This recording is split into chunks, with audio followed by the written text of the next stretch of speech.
João 17, do 9 ao 20.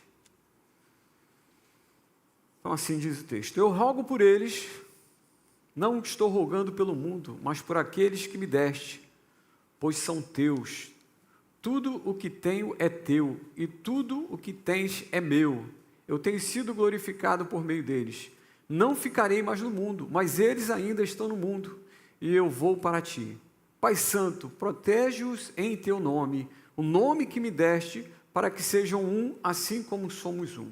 Enquanto estava com eles, eu os protegi e os guardei pelo nome que me deste. Nenhum deles se perdeu, a não ser aquele que estava destinado à perdição, para que se cumprisse a Escritura. Agora vou para ti, mas digo essas coisas enquanto ainda estou no mundo, para que eles tenham a plenitude da minha alegria. Deles a tua palavra, e o mundo os odiou, pois eles não são do mundo, como eu também não sou. Não rogo que os tires do mundo, mas que os protejas do maligno. Eles não são do mundo, como eu também não sou. Santifica-os na verdade, e a tua palavra é a verdade. Assim como me enviaste ao mundo, eu os enviei ao mundo. Em favor deles eu me santifico, para que eles também sejam santificados pela verdade. Minha oração não é apenas por eles, rogo também por aqueles que crerão em mim por meio da mensagem deles. Então, meus irmãos, esse é um texto bastante conhecido. Na última semana de Jesus aqui na terra, ele tem ali um momento de oração, que ele ora por ele e ora também pelos seus discípulos. Bem objetivamente, Jesus orou ao Pai pedindo por ele, dessa forma: olha, Pai, é chegada a minha hora, lá no versículo 1, a gente não leu esse versículo, mas ele diz assim: Pai, é chegada a minha hora. Por várias vezes ali Jesus disse, durante seu ministério: ainda não é chegada a minha hora, ainda não é chegada a minha hora, mas naquele momento Jesus sabia que a cruz o esperava, né? E ele diz ao Pai: olha, vim cumprir a minha missão está cumprida.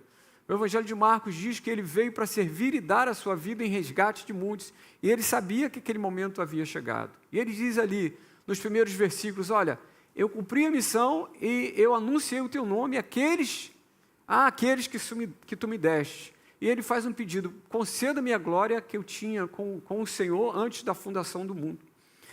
Então, meus irmãos, Jesus se humilhou e por amor ao homem, ele assumiu a forma humana. Interessante que ele assumiu a forma da sua criação. Filipenses diz que ele aniquilou-se a si mesmo, tomou a forma de servo, assumiu a forma humana, fez-se semelhante aos homens, humilhou-se até a morte de cruz. E é óbvio que essa oração de Jesus foi ouvida, porque Paulo diz lá aos Efésios, do capítulo 1, ele diz que Jesus ascendeu ao céu, se assentou no trono à direita de Deus, reassumiu o seu lugar de glória, acima de todo principado e poder, acima de todo nome, e Deus o sujeitou a ele todas as coisas e o constituiu cabeça da igreja. Então, meus irmãos, esse texto é um texto muito rico, e eu quero tirar algumas lições aqui. Eu quero destacar dentro desse texto, dentre muitas lições que a gente pode tirar, mas eu quero destacar aí os versos 14, 16 e 18, quando Jesus afirma que os membros da sua igreja, nós, os cristãos, nós não somos desse mundo, nós não pertencemos a esse mundo, mas embora não pertençamos a este mundo, nós fomos enviados por Ele mesmo a este mundo. E aí eu quero lembrar o significado dessa palavra mundo, que aqui no contexto quer dizer um mundo que virou as costas para Deus, um mundo que quer viver independente de Deus, pessoas que querem viver independente de Deus. São valores, ideias que são dominadas pelo inimigo, como o próprio apóstolo João, ele fala lá na sua primeira carta, versículo 19: sabemos que somos de Deus e que o mundo inteiro jaz no maligno. Não é como Cirlane disse aqui, o inimigo é mentiroso, não é? Ele é especialista em mentira. E, meus irmãos, o entendimento dessa condição como discípulo de Cristo, membros da igreja de Cristo, o entendimento dessa nossa relação com a história, o nosso papel na história presente e o nosso papel na eternidade, porque nós estamos, mas não somos, a nossa relação nessa vida terrena e da nossa vida prometida nos céus é fundamental. Se nós não, como cristãos, nós não entendermos de fato essa realidade, nós vamos realmente correr risco na nossa vida cristã, nós vamos sofrer, isso pode levar até a nossa incredulidade, angústia, quanta frustração nós vemos por conta do equívoco em entender a nossa relação com vida na terra, vida no céu, o nosso papel aqui como igreja, enquanto estamos hoje, na nossa geração e na eternidade. Então, baseado nessa oração de Jesus, pelos seus discípulos, eu quero destacar algumas verdades importantes. A verdade são 3 pontos aí, 3 verdades importantes aí. Que a terra não é o céu. Isso é óbvio, não é? Mas eu quero falar sobre isso. A terra não é o céu. A vida eterna, ela não começa no futuro. Ela começa agora. E Jesus mesmo, ele diz que nós fomos separados, mas não devemos viver desconectados. Desconectados da vida, da sociedade, da nossa cultura, dos problemas do nosso tempo também. Então, meus irmãos, a terra não é o céu. E Jesus disse em sua oração que nós não pertencemos a este mundo. Nós não pertencemos a este mundo.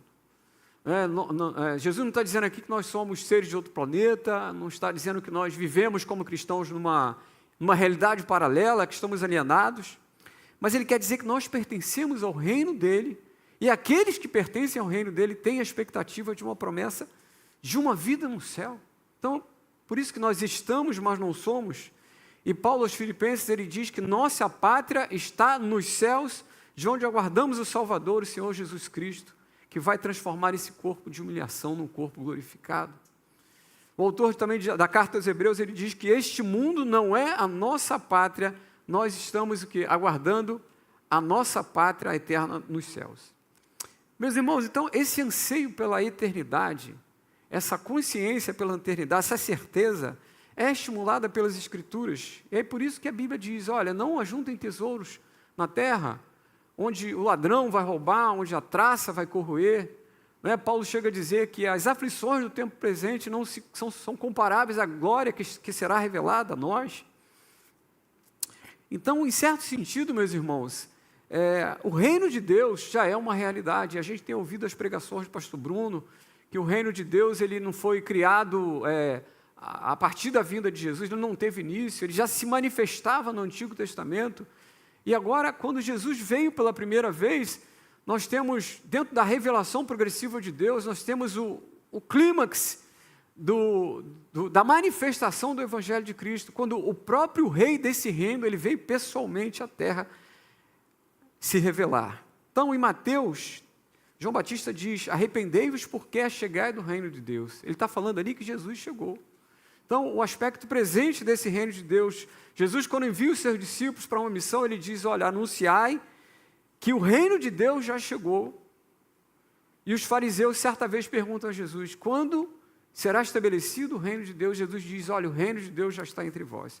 Então, nesse aspecto, à medida que as pessoas são alcançadas por esse evangelho, o evangelho do reino, e são trazidas do reino das trevas, como diz Colossenses, para o reino do Filho de Deus, o reino da luz, Colossenses 1,13, nesse aspecto o reino de Deus chegou. Mas ainda nós ainda, meus irmãos, não estamos no céu, não estamos vivendo na dimensão futura desse reino. Nesse sentido, meus irmãos, sentido escatológico, e a Bíblia fala sobre esse reino que será estabelecido, e nós o veremos face a face, o rei face a face, nós vamos desfrutar da sua presença, mas neste momento da história da igreja, não nesta terra, nós vamos desfrutar dessa dimensão do reino de Deus. Nas palavras do próprio Jesus, ele diz, nem todo aquele que me diz Senhor, Senhor, entrará no meu reino. Então ele está falando do aspecto futuro do seu reino. E, meus irmãos, muitas vezes o entendimento equivocado dessa realidade traz dificuldades para nós, como eu falei. Trouxe crise para os apóstolos também, aqueles que andaram com Jesus ali, 3 anos ali caminhando com Jesus. Quando Jesus já tinha concluído a sua etapa, que seu ministério ali está sendo assunto aos céus ali, os seus discípulos perguntam, mestre, o Senhor, quando que será estabelecido o teu reino? Eles estavam pensando o quê? Num reino humano, num governo humano que fosse livrar o seu povo do domínio dos romanos. E por não discernir, meus irmãos, essa dimensão distinta do reino, essas dimensões distintas do reino de Deus, a igreja cristã, E aí, meus irmãos, eu estou generalizando, a igreja cristã, né, os vários segmentos, ela cometeu muitos erros. Ela se associou ao poder do Estado, ao poder dos imperadores, dos reis. Quantas vezes na história a igreja fez aliança com os reis? Quem não se lembra das cruzadas? Né, que é assim uma tentativa, né, por outras razões, mas uma tentativa de impor o quê? De implantar o reino de Deus à força, implantar o reino de Deus nas nações, né, uma dimensão, querendo viver uma dimensão do reino que nós não vivemos ainda. E por se associar a esses imperadores, quantas vezes a igreja sofreu interferência desses imperadores, que esses imperadores eram uma via de mão dupla também. Eles interferiam nos assuntos da igreja, aqueles concílios todos para debater doutrinas, muitas vezes eram convocadas pelos reis. Eles davam palpite sobre doutrinas da igreja, eles muitas vezes destituíam os líderes cristãos. E quantas vezes nós vemos na história de anglicanos e puritanos e um exército de crentes contra outro exército de crentes. É lógico que a igreja tem que ser influente na sociedade, a igreja não pode estar alienada, a igreja tem que se envolver com as questões sociais, com o sofrimento do homem. Mas, meus irmãos, nós temos que ter em mente que a igreja não vai transformar a terra num céu. A igreja é incapaz de transformar a terra num céu. E ao longo dos anos a gente vê vários movimentos da igreja, no aspecto social, que a igreja tentou melhorar a condição do indivíduo aqui na terra e tentando também preparar esse indivíduo para morar no céu. Mas o que a gente viu na maior parte desses movimentos é que a igreja, quando perde a ênfase, quando perde a visão da sua missão, que é fazer discípulos, ela corre o risco, e isso aconteceu muitas vezes, de se transformar numa organização social, meramente numa organização social. E eu estava lendo um livro aí que até o Érico me emprestou, né? A gente está fazendo um trabalho aí, né, pastor Érico? E lendo esse livro esses dias, houve um movimento, nesse sentido, um movimento dentro da igreja americana, se eu não me engano, no século XIX, que esse movimento, ele pregava uma reforma social nos Estados Unidos. A igreja se envolveu nesse movimento. E esse movimento, ele se distanciou tanto do que diz a Bíblia, dos fundamentos dessa nossa realidade, que ele pregava que Jesus Cristo, o reino de Jesus Cristo só ia ser estabelecido nessa terra quando houvesse na terra perfeita justiça social. Meus irmãos, isso nunca vai acontecer. E eu falei sobre esses dados históricos, irmãos, por quê? Porque muitas vezes nós também como cristãos, nós como crentes em Cristo, muitas vezes achamos que essa dimensão do reino de Deus já chegou, não é? E aí, meus irmãos, não tem pranto, não tem luta, não tem desafio, não tem dificuldade, ninguém tem problema familiar, ninguém tem problema dentro de casa, ninguém tem problema com os filhos, não é? Ninguém tem luta. Não é? E a gente se decepciona, porque a realidade, meus irmãos, a realidade não é essa, não é essa. E a oração de Jesus pelos seus discípulos, ele diz ali claramente, olha, não os peço que os tire-os do mundo, mas que os livre-os do mal. E ele diz ali, se a gente continuar o texto, guarda-os em teu nome. Então, meus irmãos, esse é o aspecto triste, que nós ainda não vivemos nessa dimensão do reino, nós estamos na terra, não há nada que vá mudar essa realidade, mas a segurança que nós temos, que é a promessa mais maravilhosa do que essa, meus irmãos. Vocês são meus, é isso que o texto diz, se a gente continuar ali, lendo todos os detalhes do texto, nós pertencemos a Deus. Existe, meu irmão, segurança maior do que essa? Você saber que você pertence a Deus? Nós só não nos sentiremos seguros, meus irmãos, com essa afirmação, se nós de fato não acreditamos nisso. Mas se de fato acreditamos que a Bíblia é a palavra de Deus e que Jesus orou dessa forma por nós, que Ele está nos guardando, meus irmãos, isso é o suficiente. E eu não estou querendo minimizar as nossas dores, as nossas lutas, o nosso luto, mas, meus irmãos, essa é a palavra que consola o nosso coração, que conforta o nosso coração, porque Ele diz, Pai Santo.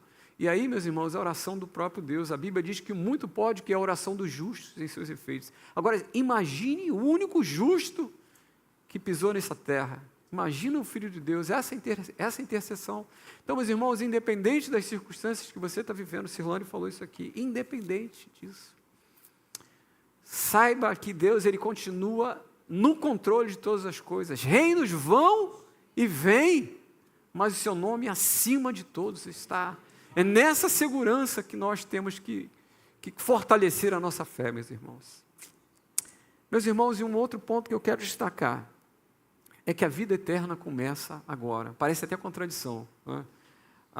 Eu falei que a terra não é o céu, mas agora eu estou dizendo, né, que a vida eterna começa agora, e eu vou tentar explicar essa aparente contradição aí. A Bíblia diz que quando o cristão ele parte dessa vida, ele imediatamente vai gozar o quê? Da presença de Deus por toda a eternidade, né? E Paulo, escrevendo a carta aos Tessalonicenses, ele diz que quando Jesus voltar, aqueles que estiverem vivos serão arrebatados e terão o seu corpo transformados e também estarão para sempre com o Senhor. E muitas vezes, meus irmãos, a igreja teve dificuldade na história e hoje também em encarar esse tema, porque a expectativa do anseio pela vida eterna, pelo retorno de Cristo, muitas vezes trouxe um desinteresse por essa vida na terra. Entendem, meus irmãos? Às vezes o apego a essa vida na terra e às vezes um desinteresse por pensar somente na eternidade. E Paulo repreende ali aqueles irmãos de Tessalonicenses,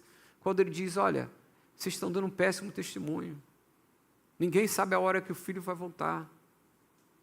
Então, quem parou de trabalhar, volte a trabalhar. Quem era sustentado, estava sendo sustentado pelos amigos, que volte a ser responsável pelo próprio sustento, que volte a sustentar a sua família, volte a cumprir as suas obrigações, que essa expectativa gerou naqueles irmãos ali o quê? Uma falta de compromisso com essa vida e o testemunho, imagina o testemunho péssimo, né? No século XIX, houve vários movimentos aí, principalmente nos Estados Unidos, que chegaram a marcar data para o retorno de Cristo.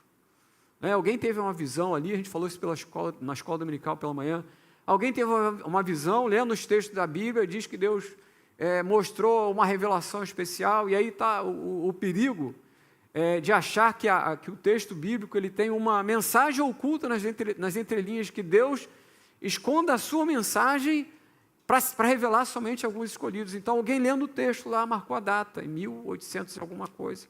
E o que aconteceu, meus irmãos? Vocês acham que Jesus voltou? Nós estamos aqui até hoje, Jesus não voltou.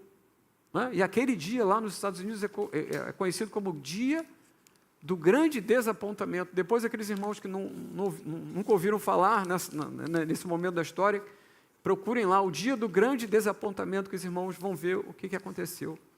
E no verso 3 do capítulo 17, o mesmo Jesus diz que o significado da vida eterna consiste em viver eternamente? Não, ele diz aqui, o significado da vida eterna consiste em conhecer a Deus, o único Deus verdadeiro. E aí, o apóstolo João, ele dá essa ênfase aí, porque ele vivia numa sociedade politeísta, muitos deuses. E aí, a vida eterna consiste em conhecer esse único Deus verdadeiro e a Jesus Cristo, enviado de Deus.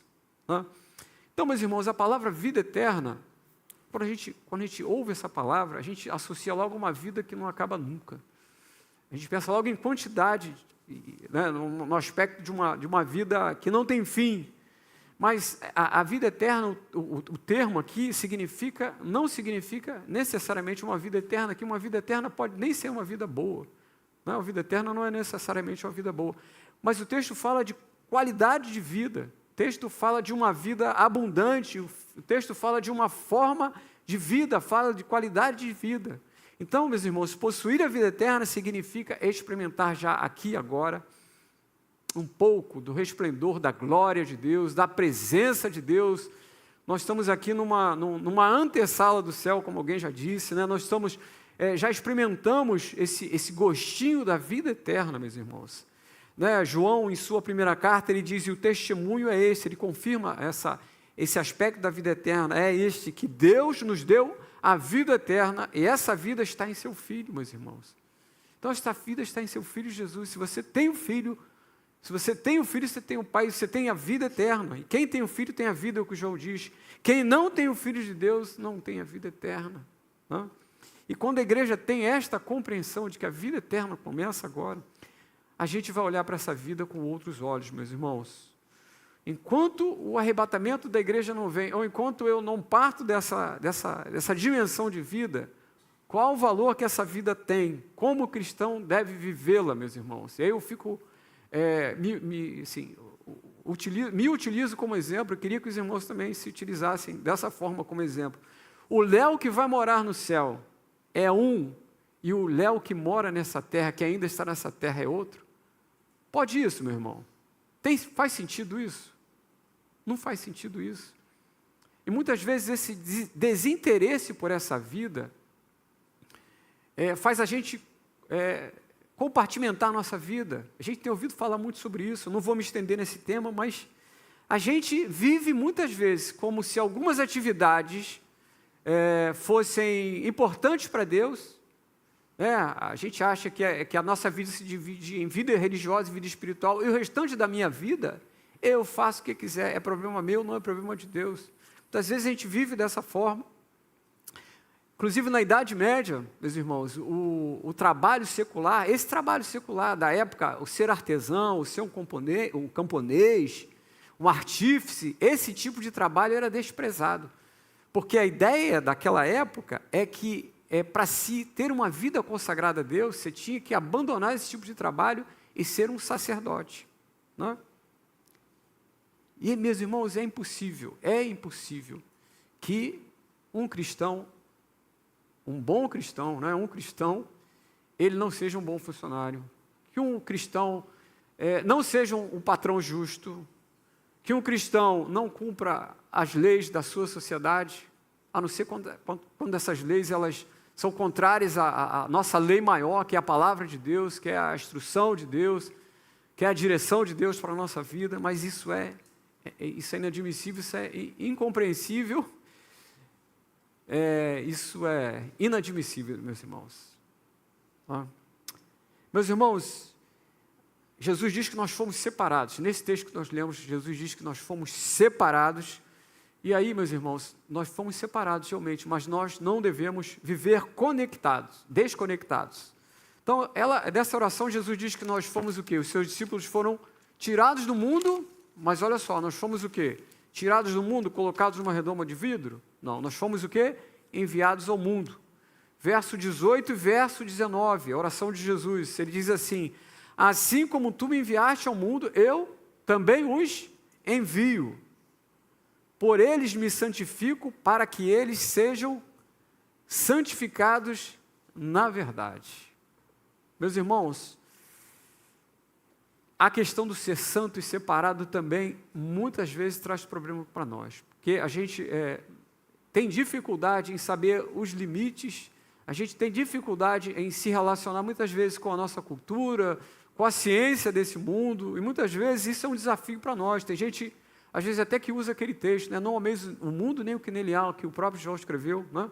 E a gente usa esse texto, muitas vezes, para defender a ideia de que nós devemos o quê? Viver isolados numa redoma, como se Deus tivesse nos separado, colocou todo mundo numa vitrine, num aquário, né? Só para que as pessoas fiquem nos observando. E aí, por medo de contaminação do mundo, né, que nós somos separados, santos e puros, nós rejeitamos tudo. Abrimos mão até às vezes da convivência com outro grupo de pessoas que não sejam cristãs. A gente se separa tanto que a gente deixa o quê? De ser luz da terra, luz na terra e sal do mundo. E a Bíblia diz o quê? Que nós devemos resplandecer, né? Filipenses, se eu não me engano, diz que nós devemos resplandecer como luzeiros neste mundo, meus irmãos. Esse é nosso papel, nós fomos separados para uma missão. E, inclusive, meus irmãos, alguns aspectos da cultura do nosso tempo são manifestações da graça comum de Deus. E aí eu trago o exemplo do apóstolo Paulo. Em algumas de suas cartas, ele cita até, o texto inspirado por Deus, obviamente, mas ele usa até escritores de sua época, ele cita escritores de sua época. Então, Paulo não era alguém, o quê? alienado do seu tempo, alguém alienado que estava numa redoma, não é? Paulo também, quando ele estaria orientando aqueles cristãos ali de Corinto sobre a alimentação, a comunhão com incrédulos, ele fala, ele não proíbe que aqueles crentes, eles sentem numa mesa para compartilhar uma refeição, ou para ter uma conversa, um relacionamento com aquelas pessoas. É lógico que ele dá orientações, ele diz como tem que ser, com cautela, mas ele não proíbe esse relacionamento daqueles crentes com os pagãos da sua época, né? O próprio Jesus, meus irmãos, ele era um homem de eventos, para onde ele era convidado, ele ia, né? E nas festas de casamento, onde aconteciam as festas de casamento, aquilo ali era um evento da cultura da sua época, né? Mas eu quero chamar então a atenção, meus irmãos, desse termo que no Novo Testamento é muito usado para descrever os cristãos. Às vezes santos, como está aí no texto que nós lemos agora, capítulo 18 e 19, santos, na maior parte das versões santos, mas a palavra aí, o termo grego aí, que é ágios, ele pode ser traduzido, e aqui, né, diz um comentarista, que fundamentalmente esse termo significa não santos, pode ser também, admite-se essa tradução, mas pessoas diferentes. Então esse termo aqui é pessoas diferentes. Não, então nós somos o quê? Pessoas diferentes. E outro termo aqui que pode ser utilizado para traduzir esse texto é pessoas separadas para uma tarefa especial. É nesse sentido que nós fomos separados por Deus, meus irmãos. Então, o cristão é essencialmente uma pessoa diferente do seu tempo, diferente da multidão. A principal causa de ódio contra os cristãos daquela época, meus irmãos, da igreja primitiva, que eles mandavam matar, jogar os leões, aquela perseguição, era porque aquela sociedade não admitia o quê? Pessoas diferentes. Aquilo os incomodava. O fato de viver de acordo com os ensinos de Jesus incomodava aquela sociedade. Isso acontece conosco também, meus irmãos. A sua conduta, o nosso comportamento, os nossos valores vão ser atacados, nós vamos incomodar, mesmo que permaneçamos quietos. A nossa forma de viver, porque somos diferentes, e muitas vezes a sociedade não aceita aqueles que são diferentes, e meus irmãos, esse conflito é perfeitamente compreensível. Meu Deus, meus irmãos, nós vivemos, nós pertencemos a um outro reino. Estamos aqui na terra que jaz no maligno, como o apóstolo João disse, mas nós pertencemos a um outro reino. Então imagina um reino dentro de um outro reino com valores diferentes. Então, meus irmãos, esse conflito, essa nossa angústia, muitas vezes, é perfeitamente compreensível. Mas, meus irmãos, nós fomos separados, nós fomos feitos pessoas diferentes, porque temos uma missão, meus irmãos. Temos uma missão. E Jesus, na sua oração, aí já no verso 20, ele diz assim: eu rogo não somente por estes, mas também por aqueles que virão a crer em mim pela palavra deles. Então Jesus ali estava orando por aqueles discípulos da sua geração, estava orando por nós hoje também, por todas as gerações de discípulos.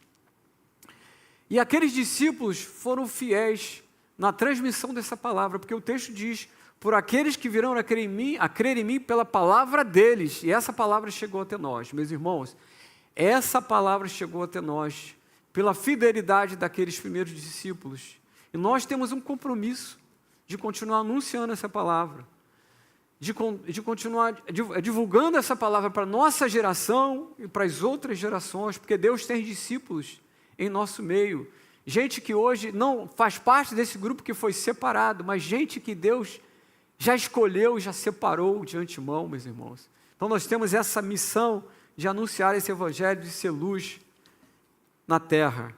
E aí, meus irmãos, eu quero concluir essa palavra com não duas aplicações, né, mas 2 textos. Eu quero que você abra comigo lá em Mateus, capítulo 5, verso 14, nós vamos ler verso 14, 15 e 16. Mateus 5, verso 14, 15 e 16, o que diz o texto? Vocês são luz do mundo. Não se pode esconder uma cidade sobre um monte, nem se acende uma candeia, uma luz, né? E colocam-se debaixo de um cesto, mas coloca-se num lugar visível, e assim ilumina a todos que estão em casa. Assim resplandeça a vossa luz diante dos homens, para que vejam as vossas boas obras e glorifiquem a vosso Pai que está no céu. E meus irmãos, o texto fala de boas obras, mas o significado aqui não é obras de caridade. Também, é lógico que a gente tem que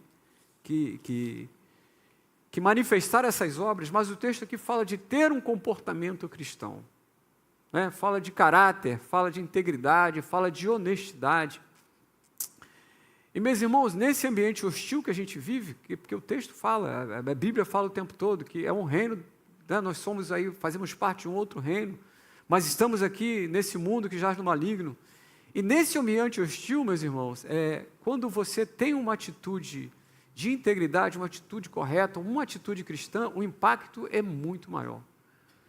Meus irmãos, por que eu digo isso? Porque é muito fácil ser honesto, é muito fácil ser íntegro, quando nós vivemos num ambiente favorável. Quando nós estamos num ambiente favorável, é muito mais fácil.